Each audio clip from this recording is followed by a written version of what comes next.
വേദന കൊണ്ട് നിലവിളിച്ചുകൊണ്ട് നിലത്ത് കെട്ടിയിട്ട ആൺകുട്ടിയുടെ ദേഹത്തേക്ക് ഒരു കൂട്ടം സ്കൂൾ വിദ്യാർത്ഥികൾ ആദ്യം തിളച്ച വെള്ളവും പിന്നാലെ തണുത്ത വെള്ളവും ഒഴിച്ചു.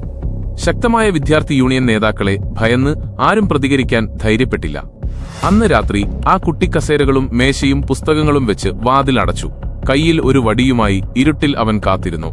പെട്ടെന്ന് വാതിലിന്റെ കൈപ്പിടി തിരിയാൻ തുടങ്ങി. സംഘർഷഭരിതനായി അവൻ തിരിച്ചടിക്കാൻ തയ്യാറെടുത്തു. പക്ഷേ അകത്തേക്ക് കയറുന്നതിന് പകരം ഗുണ്ടകൾ വാതിൽ തുറന്ന് ദുർഗന്ധമുള്ള മാലിന്യം അകത്തേക്കെറിഞ്ഞതിനു ശേഷം ഓടിപ്പോയി. ഇതോടെ ആ കുട്ടിക്ക് നിയന്ത്രണം നഷ്ടമായി. അവൻ പ്രതികാരം ചെയ്യാൻ തീരുമാനിച്ചു. മുറിയിൽ ചിതറിക്കിടന്ന ദുർഗന്ധം വമിക്കുന്ന മാലിന്യങ്ങൾ അവൻ ശേഖരിച്ചു.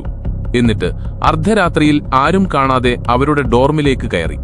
ഗുണ്ടകളിൽ ഒരാൾ വായ തുറന്ന് വേഗത്തിൽ ഉറങ്ങുന്നുണ്ടായിരുന്നു.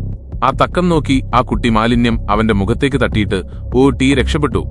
വേദനയോടെയുള്ള അവരുടെ നിലവിളി കേട്ട് ഹോസ്റ്റലിലുള്ള എല്ലാവരും ഉണർന്നു.